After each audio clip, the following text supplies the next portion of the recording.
I'm probably going to delete this video later, so if you're watching it, congrats on watching before it gets deleted. If you follow me on Instagram, you probably know the gist of what happened. But basically, someone walked into my apartment and tried to rob my place at 4 a.m. So yeah, I'm gonna talk about that. It was a Saturday night. I was just laying in bed. I was scrolling through TikTok a lot because I had recently downloaded TikTok and I was just very intrigued by it. I didn't even know TikTok was like a huge thing, and now I'm like obsessed with so many TikTok stars. But anyway, that's besides the point. I was scrolling through my phone. That night was a little bit different in that I didn't go to sleep at my usual time. Usually on a Saturday night, I'll go to sleep at like 2 a.m. But that night I was just up very late in my bed. 4 a.m. came around. I had my sheets over my head. I was just scrolling through my phone when I heard my doorknob turn. That's the moment when I realized I forgot to lock my door. I always lock my door. I feel like all of this was just like a series of unfortunate events. I don't know why, but I forgot to lock my door that one night. I always lock my door. I can't emphasize this enough. I always lock my door. But of course, the one day I don't lock my door, someone tries to rob my place the one day I don't lock my door. Anyway, it's totally my fault. You guys should lock your doors. My initial reaction to this was, oh, it's 4 a.m. on a Saturday night. There was a football game. It's probably some drunk dude who accidentally opened my door thinking that it was his apartment. And I thought, okay, once he enters the unit and realizes that it's not his unit, he's probably gonna leave. So I thought I would just hide under my sheets and not do anything. This guy walks in and he doesn't leave. And that's when I was like, okay, this is not going as planned. So I decided to get up from my bed. I sat up and I didn't have my glasses on or anything, so I wasn't really able to see him. So I got up and I asked this man, can I help you? And he said that he was the security guard going around doing security checks. Mind you, it was 4 a.m. at the time. He told me that he came in to tell me that I needed to lock my door. And for some reason, I 100% believed him. I'm so gullible. I didn't ask any further questions. I didn't ask for his name or anything because I just wanted him to leave. So I was like, okay, I'll lock my door. And I told him to leave, and he did. And the creepiest thing about this was that he was very hesitant to leave at first. He was just like looking around, fidgeting with the chain that I have over there. He kept like looking back while leaving, and that's sketchy. But he left, and I locked my door right after he left. I was very confused, but I wasn't scared or anything because he's gone. I'm safe now. I locked my door. So after I locked my door, I went straight back to bed and I started typing up an Instagram story about what had happened, because usually when crazy things like this happen, I like to go on Instagram and tell you guys because I'm a YouTuber and that's what YouTubers do. No, like, or maybe that is right, I don't know. So I was just typing up a story saying, oh my gosh guys, the craziest thing just happened to me, blah blah blah. Usually it takes me like 5 to 10 minutes to type up one story because I like to double check and triple check and make sure that I don't have any errors in it. I was typing up my story when I hear my doorknob turn again.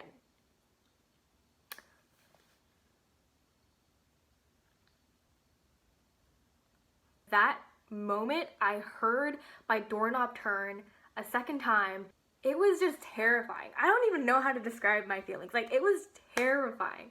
Terrifying. So obviously I stopped writing my story and I was like, okay, this is weird. And I just waited a few seconds. I was thinking, okay, maybe it's just the security guard going around checking if I actually locked my door. I thought he would leave after checking that my door is locked, but no. I hear my doorknob turn again and again and again. It almost sounded like the guy who was turning the doorknob was trying to be really quiet about it because it was just like very soft turns. It wasn't like anything aggressive. You know when you have a key that fits into the lock, but it's not the perfect match, so you're not able to twist it? That's what I was hearing. I was hearing that tick, tick, tick, tick, tick. It sounded like he was actually in the process of opening my door. I was completely terrified. I didn't call the police or anything because, I don't know, I felt like calling the police would make the situation real, and I didn't know if it was real yet. I was still in that state where I was confused as to what was going on. I also completely blanked out on where I was. I wasn't able to recall my address. I wasn't able to think properly. A few seconds go by and the guy continues to pick my lock. So I called my friend Daniel, who lives nearby me, and I told him like, hey, can you come over right now? And he's like, what's up? Also, like, the fact that he was awake at 4:30 a.m. just amazes me, because like, why are you awake at 4:30 a.m.? But he was awake and he picked up, basically like he came here within the next 2 minutes or so, and by the time he came, the person was gone. I don't know if the person left because he wasn't able to pick the lock, or if he heard my phone conversation and maybe he was scared of getting caught, so he left. Either way, he wasn't there when Daniel came. Daniel came into my unit and I told him everything that happened. So I got really hungry, so I stopped talking, but I'm a dedicated YouTuber, so I'm going to continue talking. Even after all of that, I still wanted to believe that the person was really a security guard. So Daniel and I called the emergency contact and we asked whether this person was really the security guard. The person who picked up wasn't really sure about that, so he told us that he would get back to us later in the day. He never got back to us, so thanks for that. But it's okay, it's totally fine. I wasn't able to fall asleep until 7 a.m. because I was just constantly thinking about what had happened. So the next day, the leasing office opened at like 1 p.m. So I went to the leasing office and I told them about what had happened. They told me that security guards aren't allowed to enter the building, let alone the actual unit. So it definitely wasn't a security guard. They also don't go around at 4 a.m. checking whether we locked our doors. I've been living in this apartment for over a year. I didn't even know security guards existed in our apartment. That's how much they don't really care about whether we lock our doors or not. They told me to file a report with the police, so that's what I did. The police officers came by later that day and I told them what had happened, and that's basically it. My detective radar went off and I started piecing things together, so now everything makes sense. So let me tell you what I think happened. So this is my building. This is the front door, this is the back door, and that is my unit. So if someone was to come through the back door, my door would not only be the first door that they would see, it would also be protruded compared to the other doors. These are the other doors. So I'm guessing the person who came into my unit thought that my unit would be a bigger one. But as you can see, I live in a studio. My bed is right there. I guess the burglar thought that I would be sleeping in my bedroom and that I wouldn't know if he came by and stole something. So when he came in and saw that I was laying in bed, he probably didn't know what to do and he made up that excuse that he was the security guard. And now you may be asking, why would he want to come back and pick my lock? Now the police officers and I were talking about this. Some people were saying because I saw his face, he didn't want me to snitch on him and he just wanted to like come back in and silence me. I don't know, that sounds creepy, but some people were saying that. I personally think that because he saw that I was a small girl, he probably thought that he could still get away with robbing my place. There are a lot of possibilities as to why he might have wanted to come back in, but I don't really want to think about that. Yeah. When he walked in with his shoes on, obviously, and there was dirt underneath his shoes.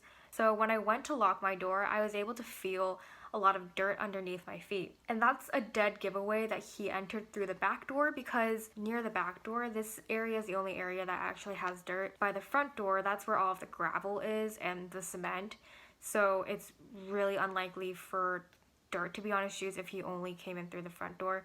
So he probably came in through the back door that was open and came to my unit. So yeah, it's like extra information that I lost sleep over. I feel like a detective. I'm tired. I'm a little bit over this now. Is there anything else that I need to talk about? No? Okay. So I'm just very thankful that I was awake at 4 a.m.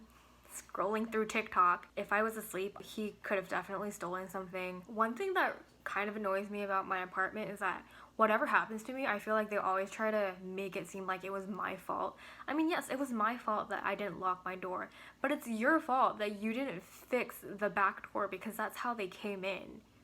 Like, the back door has been broken ever since I've moved in here. There are a lot of things about this apartment that are like sketchy. My bike got stolen last year.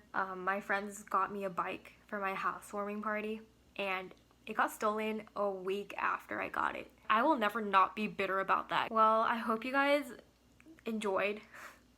I have 3 exams next week, so it's gonna take a while until I can edit my next videos and stuff, but I hope you guys understand. Thank you guys so much for being patient, and I will see you in my next video.